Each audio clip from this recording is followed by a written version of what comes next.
Hello everyone, welcome to new video. कमाई और बचत में आपका स्वागत है। तो चलिए देखते हैं आज हम लोग क्या कर सकते हैं।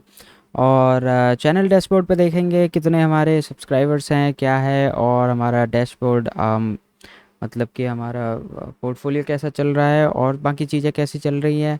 काफ़ी टाइम हो गया, लास्ट टाइम मैंने एक वीडियो डाला था, शायद आप लोगों ने देखा होगा, और अगर नहीं देखा है तो आप जाके यूट्यूब पे देख सकते हैं। लेटेस्ट वीडियो है, उसमें मैंने जो है रिस्क रिवॉर्ड रेशियो का डिस्कशन किया है। रिस्क रिवॉर्ड रेशियो कैसे हमारी हेल्प करता है और कैसे हम लोग उस पे उसकी अकॉर्डिंग ट्रेडिंग करके जो है अच्छे तरीके से अपने मनी को मैनेज कर सकते हैं। इसके ऊपर जो है मैं थोड़ा प्रैक्टिकली कुछ ट्रेड्स ले रहा हूँ, और अभी जो है मैंने उसे यूज़ किया है रिस्क रिवॉर्ड रेशियो को।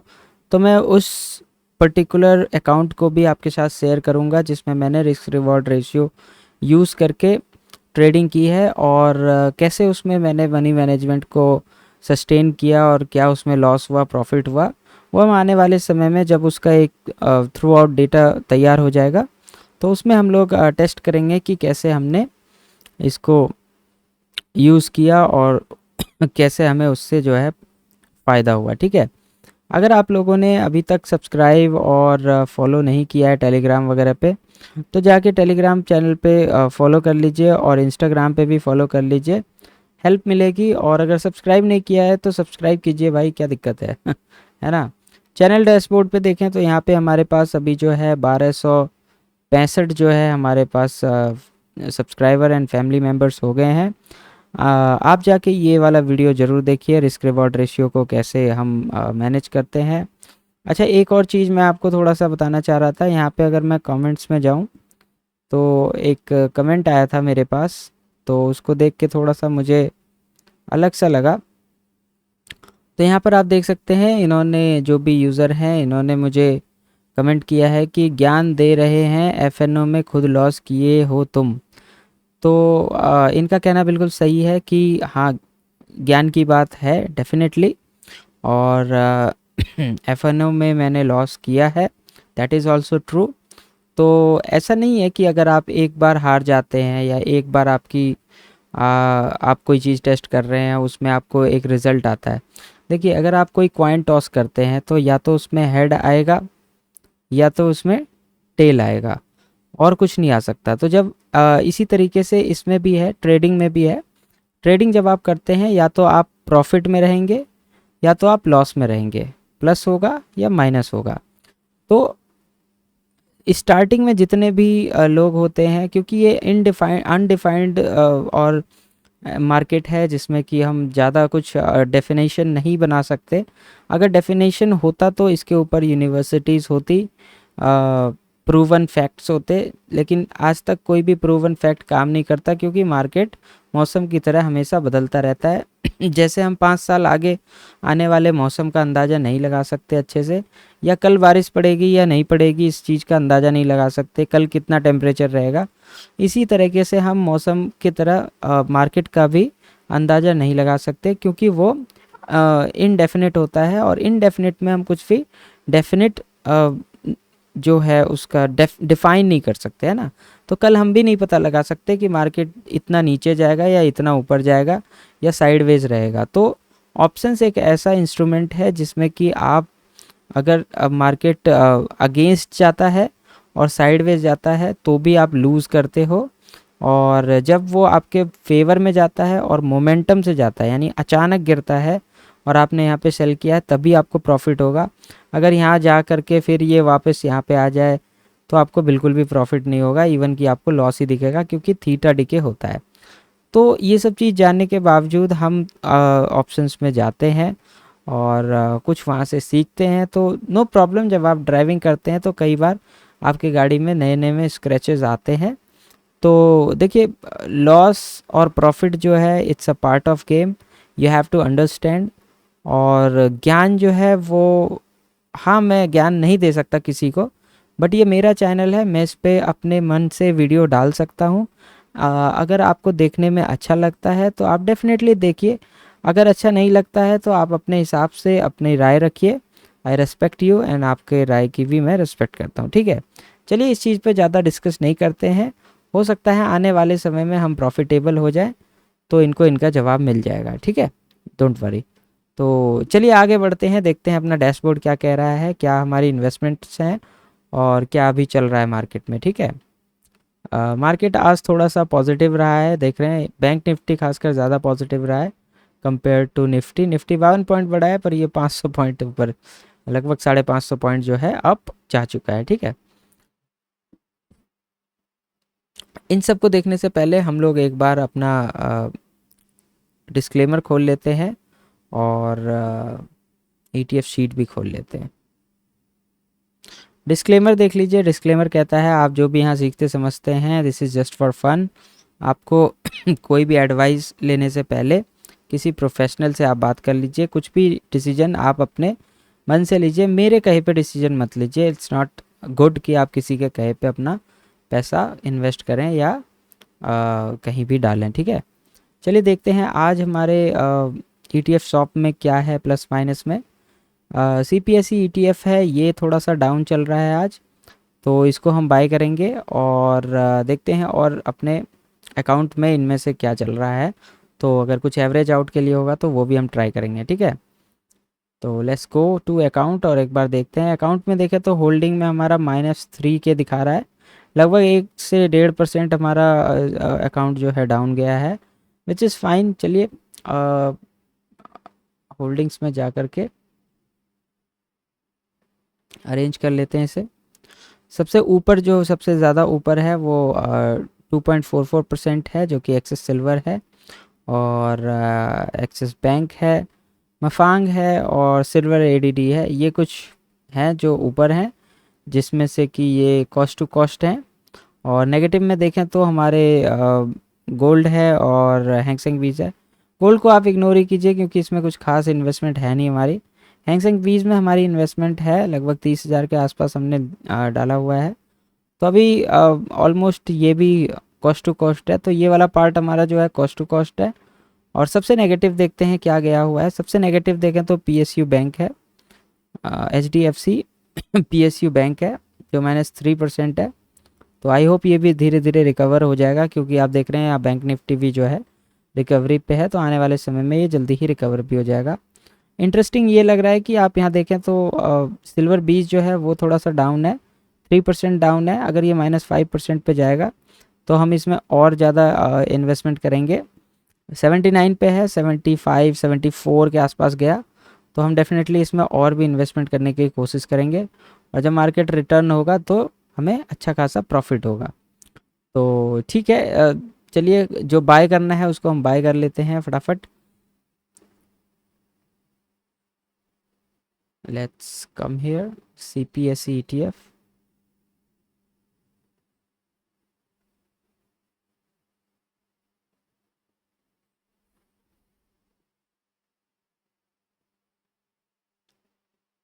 क्या ये हमारे इसमें है? नहीं है, ठीक है, तो हम इसे बाय करते हैं। 15,000 का हमें बाय करना है, 96 है, तो लगभग हम 50 डालते हैं, सॉरी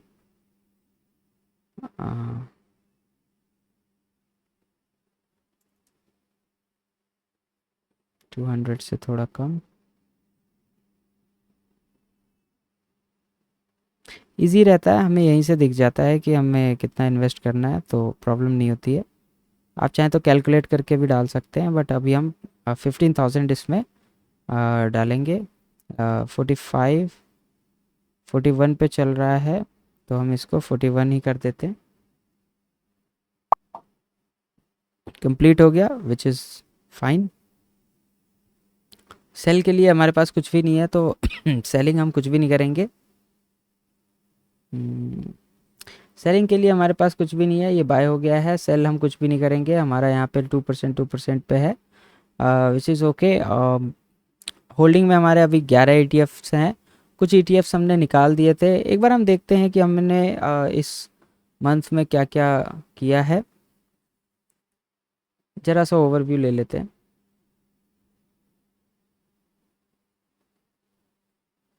अगर हम रिपोर्ट्स में जाएं पीएनएल में पिछले 7 दिन का देखें तो क्या है।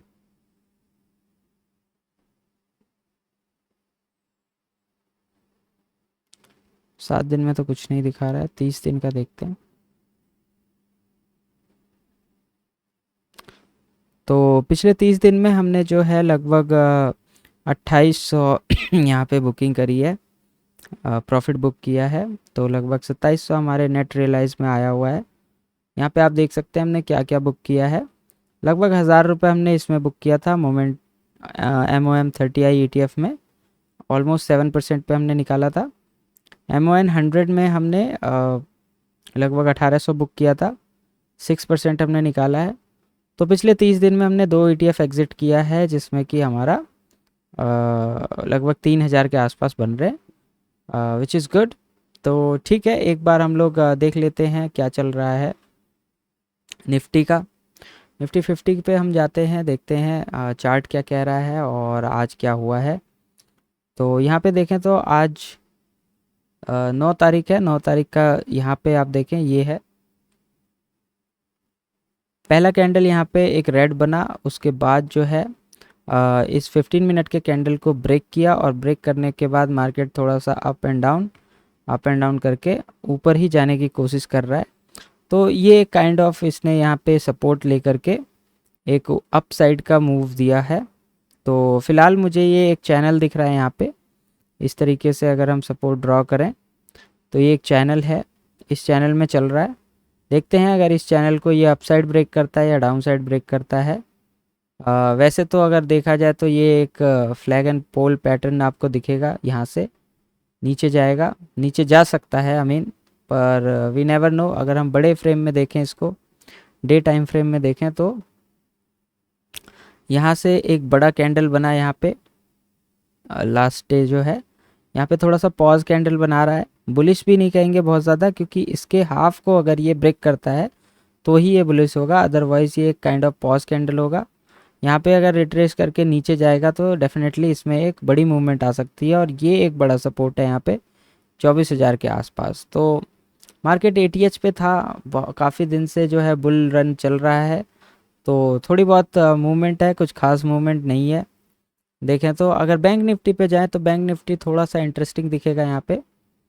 बैंक निफ्टी ने स्पीडी रिकवरी दिखाई है as compare to last time, as compare to Nifty 50। तो चलिए एक बार 15 मिनट चार्ट पे देखते हैं बैंक निफ्टी का क्या परफॉर्मेंस रहा है।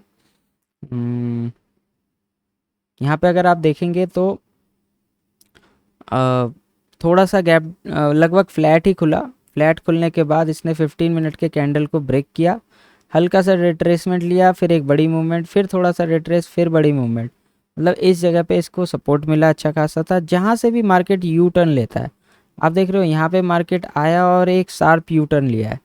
तो जहाँ भी इस तरह का सिनेरियो बनता है, अगर आप बड़े फ्रेम में देखें तो यहाँ से आया, यहाँ से एक यू टर्न लिया है, तो आपको ये पता रहना चाहिए कि इस एरिया में जो है बायर्स जो हैं एक्टिव हैं, यानी कि इस एरिया पे ख़रीदारी हो रही है। तो आपको इसे एज अ सपोर्ट मार्क कर लेना है। और ऊपर अगर रेजिस्टेंस हम लोग देखा है, थोड़ा सा हम इसे डाउन करें तो यहाँ पर ऐसा जगह दिखेगा आपको जहाँ से मार्केट यू टर्न लिया है। तो यहाँ पर अगर हम देखें तो यहाँ से मार्केट जो है नीचे गया शार्प, यहाँ पे थोड़ा सा सस्टेन किया, बट किसी न्यूज़ या किसी वजह से मार्केट फिर और नीचे आ गया, अब यहाँ से जा रहा है वापस। तो देखते हैं ये वाला जो पार्ट है, इस एरिया में मार्केट ने बहुत टाइम इन्वेस्ट किया है, वेस्ट किया है। तो ये area as a resistance work करेगा फॉर सम टाइम। अगर इसको ब्रेक कर देता है तो फिर ये 55-56 तक हमें जाने के लिए कॉन्फिडेंस आ जाएगा, ठीक है। तो इसी तरीके से मार्केट चल रहा है। अभी आप देख रहे हैं लगभग 600 पॉइंट जो है इसने रिकवरी दिखा दी है, तो विच इज़ नाइस। अगर आपने कोई पोजीशंस वगैरह लिया हुआ है तो मे बी आप प्रॉफिट में होंगे या आपका एसएल गया होगा। सुबह मैंने भी एक दो पोजीशंस ली थी इस जगह पे। यहाँ पे एक पोजीशन ली, मुझे लगा कि जब इसका ब्रेक करने आया हाफ कैंडल के नीचे, तो मैंने सोचा ये नीचे गिरेगा, बट यहाँ पे एसएल लगाया, और जब ये यहाँ से रिवर्स हो गई तो फिर मैंने सोचा कि अब ये ऊपर जाने के लिए हम तैयार हैं। तो यहाँ पे एक एसएल लगा करके बीच में हमने यहाँ पे एक ट्रेड लिया और अभी वो ठीक ठाक चल रहा है, लगभग उसमें अच्छे खासे प्रॉफिट हो रहे हैं। ऑप्शन सेलिंग करते हैं, ऑप्शन बाइंग नहीं करते हैं क्योंकि उसमें डिके हो जाता है, थोड़ा सा भी मार्केट अप एंड डाउन इधर उधर मूव होता है तो डिके हो जाता है।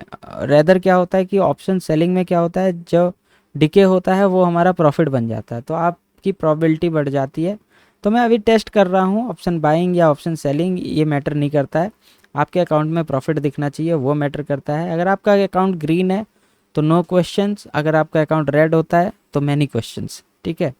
तो नो प्रॉब्लम, ऑप्शन सेलिंग हम सीख रहे हैं, मैं आपको बार बार बता रहा हूँ, I am working on it. When ever जब भी मैं इस स्टेज पे चला जाऊँगा कि मैं अपने मार्केट को समझ पा रहा हूँ और अपने ट्रेड्स मैनेज कर पा रहा हूँ, तो मैं धीरे धीरे आपको एक ओवरव्यू दे पाऊँगा। लेकिन अभी इस स्थिति में नहीं है कि हम आपको कुछ भी कह सकें, बता सकें। आई थिंक मार्केट में बहुत सारे लोग हैं जो आपको अच्छे से सिखा सकते हैं। तो इट्स नॉट इम्पॉर्टेंट कि आप किससे सीखते हैं, इट्स ऑल इम्पॉर्टेंट कि आपके ब्रेन को क्या क्लिक कर जाता है। अगर आपके ब्रेन को कोई चीज़ क्लिक कर गई तो प्रॉब्लम इज़ सॉल्व्ड, चाहे वो किसी ने भी बताया हो सकता है एक छोटा बच्चा भी आपको कुछ कह के चला जाए और वो आपके ब्रेन को क्लिक कर जाए और आपकी लाइफ वहाँ से चेंज हो जाए। तो इट डजेंट मैटर कि कौन सिखा रहा है कौन सीख रहा है, इट डिपेंड्स कि आपको वो चीज़ कैसे इम्पेक्ट कर रही है। अगर वो चीज़ सही चीज़ है तो डेफिनेटली आपको उससे फ़ायदा होगा। अगर डे टाइम फ्रेम में हम देखें यहाँ पे तो थोड़ा सा आपको दिखेगा कि मार्केट यहाँ आया, नीचे आया, ऊपर आया, उसके बाद यहाँ पे आया, यहाँ पे एक बड़ा कैंडल दिख रहा है और जितना बड़ा ये कैंडल है उतनी ही स्पीडी रिकवरी भी हो गई यहाँ पे। ऐसा ही पहले भी हुआ है, यहाँ पे बड़ा कैंडल हुआ, गैप अप खुल गया, इधर भी बड़ा कैंडल बना, बट उसके बाद फिर मार्केट थोड़ा रिकवर हो गया।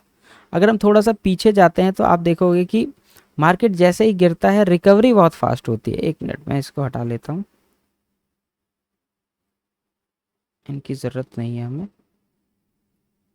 ठीक है। आप देखते हैं कि जब भी मार्केट गिरता है रिकवरी बहुत अच्छी होती है। आप यहाँ पे देखोगे एक बड़ा कैंडल बना, लेकिन उसके बाद मार्केट रिकवर होके अगले ही 1-2 दिन में यहाँ आ गया, मतलब 1-2-3-4 दिन में फिर से ये गैप अप होकर के यहाँ पे आ गया। तो जब गिरता है मार्केट तो ऊपर भी चला जाता है, फिर उसको ब्रेक करके और ऊपर चला जाता है। तो आप देख रहे हैं कि इसे बुलिश सिनेरियो ही कहेंगे। यहाँ से मार्केट फिर बुलिश हो गई, फिर धीरे धीरे धीरे धीरे गिरती गई। अगर मैं यहाँ पे थोड़ा सा इसको देखूं तो आप देखोगे एक एम पैटर्न आपको यहाँ पे दिखेगा। मार्केट ऊपर आई, नीचे आई, यहाँ आई, फिर यहाँ आई। अभी क्या है कि यहाँ से इसको रेजिस्टेंस मिला है, बट यहाँ से फिर से सपोर्ट मिल गया इसे। तो देखते हैं जब इसको ब्रेक करेगा, यानी इस वाले पार्ट को ब्रेक करेगा, तो ही आप यहाँ पे बेयरिश हो सकते हो। अदरवाइज़ ये प्राइस एक्शन बना करके ऊपर भी जा सकता है। यहाँ पे आपको एम दिख रहा है तो यहाँ एक डब्ल्यू भी दिखेगा। अगर मार्केट इसको सपोर्ट लेकर के ऊपर जाता है तो फिर इसको ब्रेक करने के बाद ये काफ़ी ऊपर जा सकता है, मतलब 55, 56, 57 के आसपास भी, 60 को भी ये टच कर सकता है अगर मार्केट उसी दिशा में फोर्सफुली ऊपर चला गया तो आप अपना ट्रेड उसी तरह से मैनेज कीजिए, चाहे कॉल शॉर्ट करते हैं या फिर पुट शॉर्ट करते हैं, इट डिपेंड्स। तो अभी मार्केट क्या है, इस एरिया में फंसा हुआ है, ये एक रेंज है। इस रेंज में अगर आप कॉल पुट शॉर्ट करेंगे तो आपको जो है ऑप्शन सेलिंग में बेनिफिट हो सकता है फॉर अ शॉर्ट टर्म। और लंबे अगर पोजिशनल में है तो अगर आप अप साइड का व्यू ले रहे हैं तो डेफिनेटली जब इसको ब्रेक करेगा तो एक हैवी मूवमेंट ऊपर आने की आशंका है। तो देखिए आगे क्या होता है, वी नेवर नो। आने वाले समय में जो भी होगा देखा जाएगा। तब तक के लिए हम लोग यहीं पे इसको एंड करते हैं। Thank you very much, take care and bye bye.